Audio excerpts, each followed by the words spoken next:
Let's call the roll and see if we have a quorum. Senators Cannella? Here. Cannella here. Leyva? Mitchell? Here. Mitchell here. Fuller? Here. Fuller here. DeLeon? We have a quorum. We have a quorum, so we will begin. And if we could call Connie Gibson and Deborah Hyson to the podium together. And we'd like to give you both an opportunity to introduce your family members and friends that are with you. And thank you for being with us today. Thank you. Good afternoon. Thank you for the opportunity to be here today. My children were unable. My name is Connie Gibson. My children were unable to be here today, but I'm here with my CDCR family for support. So thank you for the opportunity to be here today. Thank you. My name is Deborah Hyson, and I also have children that couldn't be here today, but I am pleased to see some of my CDCR family here in support. Okay, well, perhaps we'll wave to everybody, and everybody can wave to us, and nice to have lots of friends, and we're happy to have all of you today. Okay, and if I could start with Senator Cannella, if you have questions. Yes, if I could, please. Okay, please. Want to thank you for consideration of confirmation for Associate Director, General Population Males. I oversee currently 10 institutions ranging from low to medium security levels. I've been with the department since 1988, having started as a medical technical assistant, promoting to my current assignment in December of 2014. Utmost, I see my responsibility as ensuring and working for the safety of the inmates, the staff, and ultimately the public, and working with the wardens and their staff to ensure that we're operating safe and efficient prisons. Additionally, my goal is to ensure that inmates have the opportunity to participate in rehabilitative programming, recognizing that many of the individuals will be going home. They will be your neighbors, my neighbors, and the department has a responsibility, a duty, to try to provide opportunities for individuals to be better prepared, to be successful, be able to take care of themselves, have a job, and have a home. Additionally, working towards safer prisons, I've had the lead on the Secretary's vision. And with the support of the legislature, we've introduced our enhanced drug and contraband interdiction program. Again, working towards reducing the violence in our prisons by eliminating or minimizing the amount of drugs in our prisons. Working towards that environment that's conducive to programming, making it a more positive place to be for our staff and for the inmates who live there. So I thank you again for the opportunity to be here and welcome any questions you may have of me. Thank you. And since we'll be asking questions of both of you together, I'll ask you if you'd like to give your presentation. Absolutely. Thank you again for considering my confirmation as the Director of Facility Planning, Construction, and Management for the department. I'm very pleased to be here. I'd also like to thank the Governor for appointing me to this position and having the confidence in my abilities. When I started with the department, I came in at the height of the recession and at the peak of litigation efforts against it. And so my first task was to go out, view the conditions that were out there in the facilities, and talk to stakeholders. And I realized that those experiences really helped crystallize for me what I needed to do as the Director of Facilities for the department. So the first order of business for me was to identify what were the facility-related deficiencies that were at the heart of the major class action lawsuits against us. So we worked really hard with stakeholders to identify those deficiencies in healthcare, in crowding, in accessibility, and we developed a plan, and we've implemented that plan, and we're either completed with some of those projects or in design and construction. The second thing that was readily apparent, especially for those who visit the prison, is we have decaying infrastructure. We have some of the oldest prisons in the country. Even the new prisons, as they're referred to, are significantly aged. And so we set about to do independent assessments of our facility conditions, developed a plan, and we work tirelessly with the institutions to prioritize the monies we have and do some of those repairs. I think lastly, my last goal is that I strongly believe that public sector government can lead by example. And so there's a lot of things that I've pushed CDCR into the forefront of that we're very proud of. We are a leader in energy and water conservation, in energy independence, in environmental stewardship. And those things are viewed very qualitatively by some as the right thing to do. But I will tell you that it has measurable economic benefits. I recognize CDCR is a big chunk of the state's overall budget, and so I do my part, and I think it's incumbent upon executives like myself to take their fiduciary responsibilities quite seriously. So that's what, those are the three things that I've been really focused on, and I'm very proud of our efforts to date, and I hope that I'm confirmed today so I can continue to do those things. Thank you. Thank you, and just a brief explanation to the audience. Today we have multiple committees running at the same time. So the Pro Tem has 2 committees that he has to appear before, and Senator Leyva is also presenting, and I have something to present shortly. So what we'll do is we'll take as many questions as we can and do what we can, and eventually we'll all get together at some point to do a vote for you. But at this point, it's not because people don't want to be here. It's just the nature of we overschedule sometimes. So with that, Senator Cannella, would you like to begin? Thank you, Madam Vice Chair.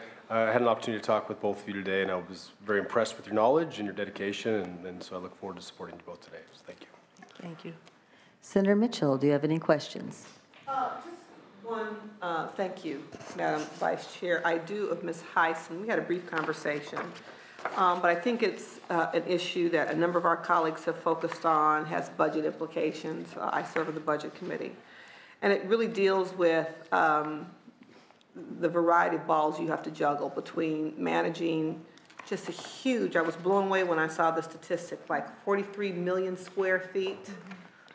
Which is mind-blowing when you think about facilities management, coupled with decreasing population, coupled with a couple of facilities that are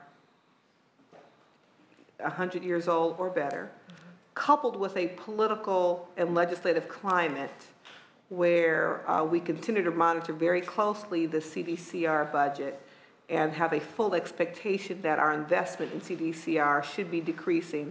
Some would say parallel with the inmate population decrease. You know, how do you prioritize? Because I'm sure you've got some major core maintenance issues. How do you manage kind of all of those, in some instances, competing priorities? We're looking to decrease population. You've got aging facilities.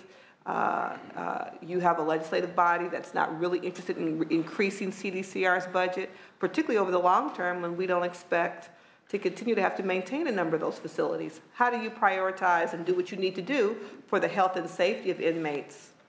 You know, it's tough, and we have to make tough choices. We've done our assessments that indicate we have a $1 billion backlog, and yet we have an annual funding of about $26 million.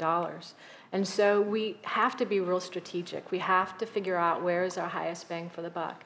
Where are we going to make an investment that it's going to pay off? We make choices where, for instance, instead of replacing a roof, can we make a significant repair that will extend the usability of that roof without incurring the cost of replacement? So we make those kind of choices. We also look to any other funding opportunities. One example is we've got a lot of electrical and water distribution systems that are absolutely at the end of their useful life, and that's being generous. They're way beyond. And so we look to whether or not there are energy grants or utility rebates that we can seek that will replace that system and have it be efficient, and so that we can have, you know, cost savings too. So we're creative. We make sure that we talk to the prisons to see what their needs are. We go out to the facilities to make sure we're aware of current conditions. I was just at a few prisons last week. So, you know, we do that, but I mean, we do make tough choices, and not everybody gets to have some of the fixes. And so when you're out and you're walking around in the prisons, you're going to see some roofs that are leaking and some facilities that aren't in the best of shape. But we really are trying to be really judicious with our investment. Thank you. And just one more question of Ms. Gibson. It was discussed when I was on sub 5 last year. I understand in this year's budget there's an $8 million allocation on drug detecting scanners and the drug sniffing dogs. I just wanted to give you an opportunity to respond. We received email from one of the advocacy groups really challenging the effectiveness of the $8 million expenditure and claims that the ion scanner is so invasive that it will discourage prison visiting by family members, and wondering if the money could or should be invested differently. I am clear about the challenges we experience when drugs get into CDCR facilities. So could you just respond to that concern expressed briefly, please? Yes. We received with the budget change proposal $5.2 million to use for drug interdiction. And so part of what we purchase are the use of ion scanners. And if I could explain a little bit what the ion scanner looks like, if you've had the opportunity to go through the airport and be selected, and they may rub your palm with a swab and then stick it in a machine, it's about the size of a large toaster oven. And so we're testing for very fine particles of illicit drugs. Even though the machine can have a huge library on it of substances being tested, we have those libraries shut off for only those illicit substances that people may attempt to smuggle into our system. So we're talking cocaine, heroin, methamphetamine, THC. So it's not going to test your routine medications and that type of things, or your high blood pressure medication that people may have concerns with. And so we've invested on the front end when we rolled this out that we knew this is different for our visitors, it's different for our staff. So the department invested a lot of time in going out, and I personally went out and met with inmate family council members, and we did presentations and demonstrations of the ion scanner and tried to answer questions. And mind you, it's a pilot process, so we're constantly reevaluating how we do and are there best ways to do business. So it's constantly under review, but that's kind of what the machine is. And is it at every facility? It's only at 11 prisons that we're using it, and those are the 11 that we elected to roll the Enhanced Drug and Contraband Addiction Program at. To the tune of 5.5 some odd? About 5.2. The department had received approximately $3.1 million several years ago, and that funding is attributed to K-9 units that were established prior to the BCP that equated to 25 correctional officers and 3 sergeants. And so those 3 K-9 sergeants are regionalized, and the 25 correctional officers, along with their K-9 partners, are out in varying institutions. And is there an expectation that it will roll out to the remaining 30 some odd facilities? We're in the process of submitting another budget change proposal for asking for additional funding to do that. Thank you, Madam Vice Chair. Ms. Gibson, in your responses to the Rules Committee, you indicated that there is a need for more level 3 and 4 beds. It has also been reported that CDCR will add nearly 2,400 lower-level dorm beds by the middle of 2016. Can you help me understand the shift in the inmates' housing needs? A couple of things. We're looking at, with the changes in our SHU policies and our ASAG policies, there's been a lot of releases. So those releases generate the need for level 4 and level 2. And when we talk about the level 2 population, in particular, it's those inmates who are considered sensitive needs inmates, who have those type of needs, is where our biggest housing considerations are for level 2s.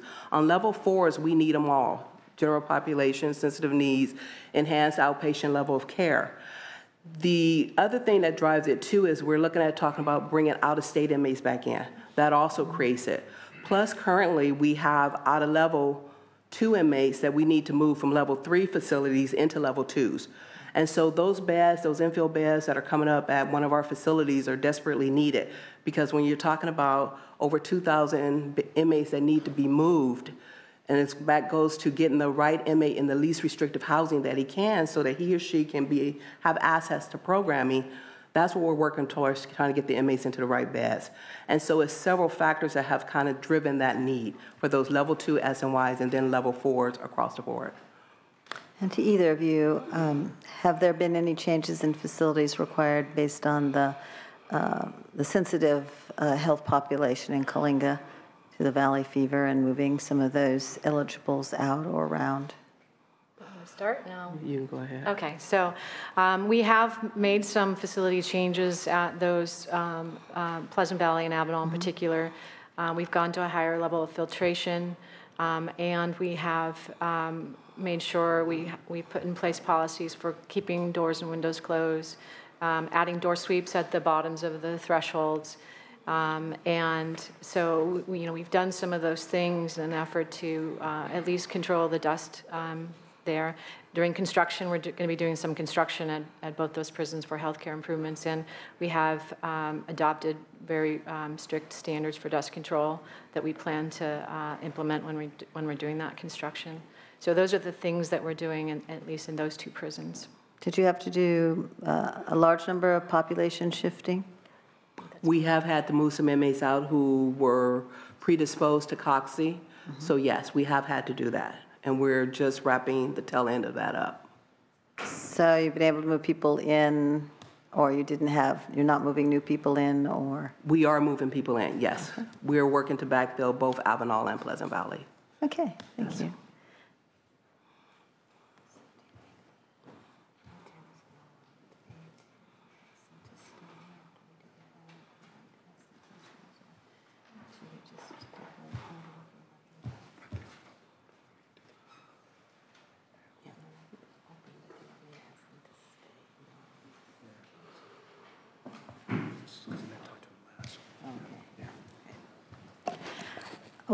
Do we have witnesses in support? Any witnesses in opposition?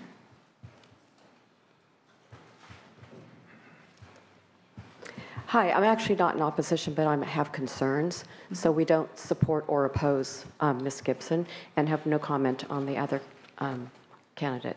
My name is Gail Patrice Brown. I've served in the capacity of statewide family council member, chair of the Inmate Family Council down at Dual Vocational, and also I'm presently the chair over at Solano Prison. I'm also co-director of Life Support Alliance, a nonprofit advocacy for life-term prisoners and their families. We'd like to express a few concerns regarding the operations of the male institutions over which Ms. Gibson will have authority, and currently does. Most notably, the new ion scanning for drug detection. The recent article in Sacramento Bee, of course, talking about how many millions of dollars it is a concern to us. And several visitors, including businessmen, grandmothers, other family members that seem to have had to go through strip search, unwanted, of course, intimidated and humiliated, and we're asking that Ms. Gibson propose to address the issue how it deals with families and visitors. I know we've waited 6 months to finally get a poster that explains in visiting about what the ion scanners are. I requested that from the department last November, and I think it just got to the prison like 3 weeks ago, which helps explain. We've had a lot of misinformation. I've personally been subjected to the EDD equipment and the ion scans at Solano a couple of times, so I'm boots on the ground also to hear the concerns of visitors that are there. Ion scanners used to supposedly detect drugs carried by those visiting prisons continue to cause undue angst and difficulty for the visitors. It would be important to note not only if CDCR has had any success in slowing the flow of drugs, along with seeing if less people are visiting since this program rolled out. We would hope such reports are forthcoming from Ms. Gibson's office, and if the department is intending on rolling out at every prison, it behooves all of us to be certain that this added expenditure is getting the desired result. Reports also from inmates lead us to believe that drugs have not been curtailed in the least. We're sorry to hear that because we certainly don't support having drugs in prison either. Improper use and understanding of the process, as well as failure for some institutions to really follow procedures, including cleaning of the machines, can continue to lead to false positive results. Resulting strip searches of innocent victims are humiliating, time-consuming, creates a pall over visiting. And visiting is and should be considered an important rehabilitative tool, and the use of both scanners and the dogs that are intended to come are an intimidation that hampers and not enhances visiting. Although the scanners that are in theory used on everyone entering prisons, few attorneys, parole commissioners, vendors, or guards seem to be subjected to the process, despite what this committee may have been told. Our on the ground information from staff says that they rarely get tested, or they have to hit the button very rarely. Some staff that were in some of the prisons haven't seen the scanner in over a month. Target is definitely on visitors, and since we're only there on Saturdays and Sundays for visiting now, visitors are the only ones that are scanned on the weekends, leaving the staff the ability to know that they won't be scanned on those 2 days. Also, as part of the drug interdiction drive, increasing numbers of inmates are being given random drug tests. While no one supports the introduction of drugs into prisons, many prisoners taking legally prescribed medications are receiving 115 RVRs, rule violation reports, when these random tests indicate the presence of codeine or even morphine in their system, typically from Tylenol 3 prescriptions. As a result of these write-ups, many prisoners are being penalized by a loss of visiting, jobs, transfers, and other punitive measures. We emphasize again that these write-ups can and are still being given to inmates who are taking medications prescribed by CDCR doctors for legitimate ailments. Our concern is how this issue will be addressed by Ms. Gibson in coming instances, what measures she will take to ensure that all institutions are following the memo that was generated by CDCR on dealing with prescription meds, and how she will work to rectify the past RVRs that are still impacting prisoners, their placement, and even outcome at parole hearings. Thank you. Can you kind of hurry and summarize? I'm almost done. Oh, thank you. Okay. So we, in our office, received over 70 such incidences that are continuing to still come to us of write-ups that they can't seem to get out of their file. I absolutely want to credit Ms. Gibson for her efforts to attend the IFC meetings. I was at one where she came and was very good about explaining about the ion drug scanning and what it was going to mean. And she just done this, I think, at every IFC meeting that's rolled it out. So we and the other stakeholders would like assurance that Ms. Gibson, in her role as Associate Director of Male Institutions, is open to hearing and realistically addressing our concerns. So in closing, we neither support or oppose the confirmation of Ms. Gibson. Thank you. Thank you. Any other testimony? Any further questions? Yes, Senator Cannella. Two nominees. Motion is accepted. Secretary, please call the roll. Senators Cannella? Aye. Cannella, aye. Leyva? Mitchell? Aye. Mitchell, aye. Fuller? Aye. Fuller, aye. DeLeon? We have sufficient votes. We'll keep it open. Okay, you have sufficient votes. However, we're going to hold the roll open for others. And we would like to ask your indulgence to stay with us. I believe the Pro Tem may have some comments that he would, or questions he may want to further address when he comes in, if that would be able to meet your schedules. Yes, no problem. Thank you. Thank you. Thank you.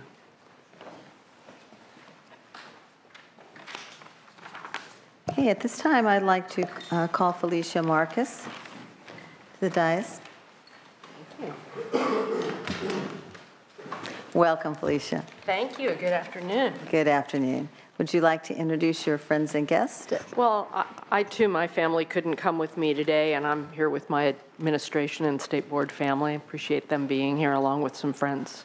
Okay. And would you like to open with your presentation then? Well, yeah, brief. I was told to be rather brief, and what I really wanted to say from the bottom of my heart is what an honor and a privilege it has been to serve on the board the past 3 years. I probably learned as much in the past 3 years I have in the preceding 30. And I, along with my very able colleagues, have endeavored to take our task very seriously with a respect for all stakeholders that come before us, a sense of balance, and a sense of fairness to our varied work, which is challenging, can have a lot of conflict, and we are the place to try and resolve those conflicts in a way that works for all Californians. I'm also really proud to be part of an administration that put together the California Water Action Plan, not so much for all of its words, but for the principle of having to do a lot of things to make a more secure water future for California: conservation, recycling, stormwater capture, desal in appropriate cases, safe drinking water for all Californians, storage, groundwater management and contamination prevention and cleanup, flood control, and figuring out how to do all of that in a way that respects multiple benefits, trying to make the most use for multiple purposes of every drop of water, to get folks to work across traditional geographic and jurisdictional boundaries to make sensible change in California water to position us well to deal with the future, whether it's climate change, population growth, or the need to protect food security off into the future. And I think there's some tremendous opportunities that people are starting to do. I'm also very proud to be a part of an administration and to have worked with the legislature that came together last year to get that bond on the ballot and passed. And it's an affirmation of the all of the above strategy that we need to act and we need to move. And it's given us the resources to really accelerate the work we need to do affirmatively to create a better future for Californians. And those are particularly important as we face this most horrendous drought that we faced in modern times. It's been incredibly painful and challenging times, which I've tried to navigate with as much humanity and seriousness of purpose as I can muster, and others have as well, which has been the silver lining of the drought have been the people who have stepped up to think as a broader community of Californians. The drought angels among us, and there are many of them, and I get to see more of them than many people do. And it's been an honor and humbling to be able to work with them. So I just respectfully ask for your support today, and I'm happy to answer any questions. Thank you. So, Senator Mitchell, would you like to begin? Thank you very much, Madam Vice Chair. I appreciate that. Thank you again, Ms. Marcus, for the numerous times we've had the opportunity to sit across the table with one another. You mentioned in numerous conversations we've had that the board is prioritizing Prop 1 funding. You've mentioned drinking water a couple times. Could you elaborate for me on the board's actions to provide drought relief and other aid, primarily to low-income communities? Yeah, so we've been working very closely through our drinking water program, but also with the administration and the Office of Emergency Services to identify those communities that are short of water and having trouble. Some of them are under our jurisdiction in terms of being public water supply systems over 15. Others are not, if they're smaller than 15 or domestic wells. And collectively, our staffs have worked together along with the Department of Water Resources to try and target and help those communities with the resources we have. The legislature has been kind to give us funding that we can use to try and help water systems. So we have been helping them buy water, put in vending machines, drill wells, run pipe. There are a lot of interties going between communities, some of the drought angels, and that needs some funding, such as happened at Willits. Back at the beginning of the drought, they were one of the first on that list, and you have DWR and the Office of Emergency Services doing yeoman's work, going out and putting tanks on lawns, helping the counties to do that. We tend to provide the funding for small communities and domestic well owners. We're also spending a lot of time trying to focus on how to get clean, safe drinking water to folks who may have water in quantity, but it's not the quality they would like. And we've been able to have some breakthroughs in being able to work with communities through our technical assistance providers and having us put our heads together like Seville and other places where we've been able to move projects to get cleaner water to people. But there's a lot more to be done. You talked about, clean and safe drinking water. I must say, as a native Angelino, native Californian, the notion of not having a high level of confidence in the safety and quality of my drinking water was just a foreign concept. It's just not something I ever had to consider given my life experience in the geographic area that I grew up in. I was chair of the budget subcommittee when we began to talk about the transition of the drinking water program to you. What's been the biggest challenges that you faced, and ultimately was it the right thing to do? Oh, that's interesting. Well, I'll start with the latter. I think it was definitely the right thing to do. And I've been through a lot of organizational transitions. In an earlier life, that was one of my specialties, was managing agencies in transition, generally cutting them as opposed to growing them, I have to admit.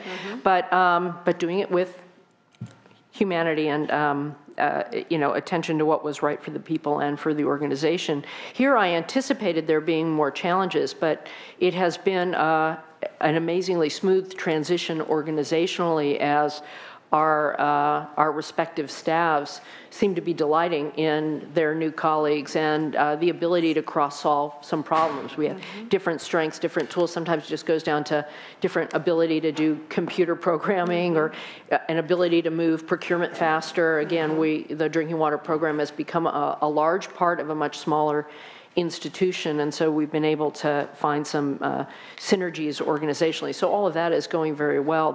The hardest thing is just the enormity of the challenge and the fact that our rules are geared towards regulating public water supply systems over 15 versus how do we get drinking water to people.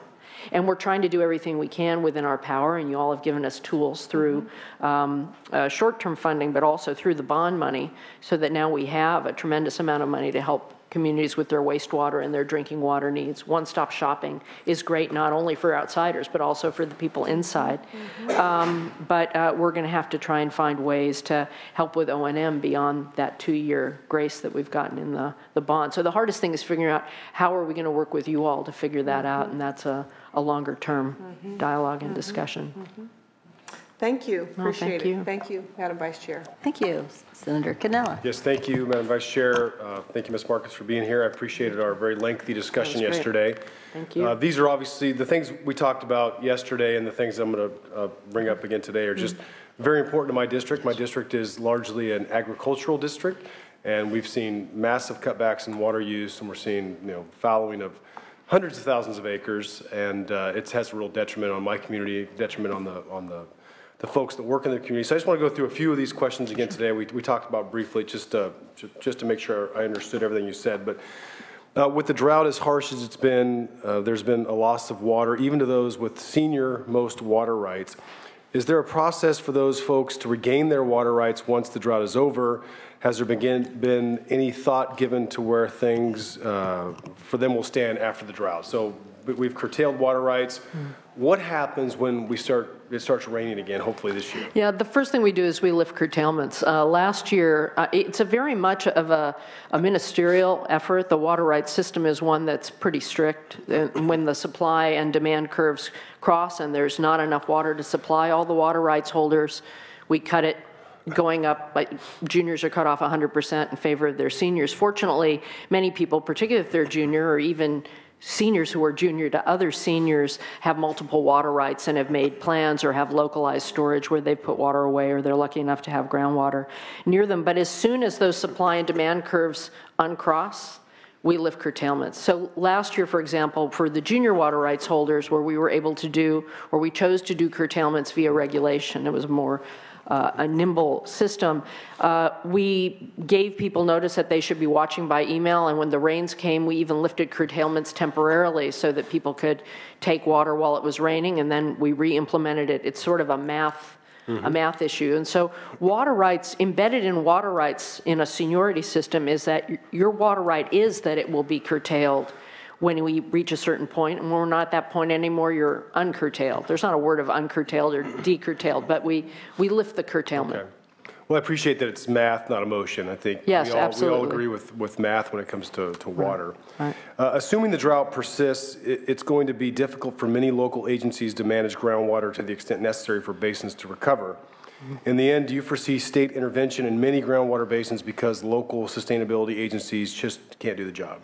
Well, I certainly hope not. I mean, our fervent hope is that local agencies can do it. Every groundwater basin is different. Every community is different. If there were ever a situation that called for local leadership in managing a community resource in the way that feels right to that community, it's groundwater, which is why that was the philosophy of our work plan even before SGMA, the Groundwater Management Act, came up. We're very much in support of that. And our goal is to try and figure out how to help communities succeed. But it's not easy, whether it's the governance or the planning, to do that. So our goal is fervently to try and help local agencies succeed, and then to the extent that we do need to step in that backstop role that we have down the line, 2.5 years, 5 years, 7 years, 10 years, depending on the circumstance, we want to do it with the lightest touch possible to help locals get the job done. And so it's our fervent hope we won't have to step in and do a plan for anyone. There are some communities that have developed groundwater management plans because we have stepped in under our waste and unreasonable use authority, such as in Ventura and Paso Robles and places. And as soon as folks step up, we've stepped back. Okay. So that's what we're hoping for. Our goal is to do as much as possible to help locals succeed, remove barriers, and then be there as the backstop in the most effective but efficient way possible. And the encouraging news is that so many communities have stepped up to try and figure out how to do this after the impetus of the groundwater legislation, and that's been very gratifying. But it's going to be hard. This is hard to do, and so okay, great. It takes some help. So when we get back to normal precipitation, which hopefully is soon, do you believe the state can balance the water needs for 40 million people and the environment? If not, what do we have to do differently? Well, that's a great question. I absolutely think we can. I think it requires two things. I think it requires folks thinking more as a community and being able to overcome past difference and talk to each other about ways to help both farms and fish families in the urban context, you have a lot more opportunity in some ways just because of the density of people and the financial capacity to be able to really invest in conservation, recycling, stormwater capture, desal in certain appropriate circumstances, and to then rebuild greening in our park-poor urban communities. So in that context, there's a lot of efficiency to be had without any diminishment, in fact, an enhancement in the quality of life, such as in the LA area and their great plans to be able to reduce their water use and green their community. It's really a wonderful thing. And in agriculture and that more agricultural or rural fish and wildlife interface, and obviously that there have been great urban wildlife accomplishments. You take the Mono Lake saga during the 80s, 70s and the 80s that now LA is very proud of helping to protect. We have places around the state where you have farmers stepping up and figuring out a better way to use the same molecule of water to help fish and also then later be used for farms and for birds. And so I think we need to encourage those efforts. I think the fact that we have managed water in separate silos has inhibited our ability to see those win-win circumstances, and it's our commitment to try and open the door to as many of those as possible. We approve them when they come to us, like the Yuba Accord being a great example of where folks overcame their differences, gave us a plan that was different than what we had originally proposed. It's before my time, but and the board chose it because a voluntary solution that achieves the objectives is going to be more durable than anything imposed from above. Great. Thank you very much. So what are your thoughts on large surface storage projects? So I was part of the bond negotiations, and those were the things I fought for was water quality and large surface storage projects, because I think if we're going to recharge groundwater basins, we need to be able to temporarily hold it. If we're going to have less snowpack in the mountains, it's part of, I believe, the overall, it should be part of the overall design. What are your thoughts on large surface storage projects? Well, I believe they're a part of that whole family of storage that we have to go pedal to the metal on, groundwater being the chief among them because it is the biggest thing.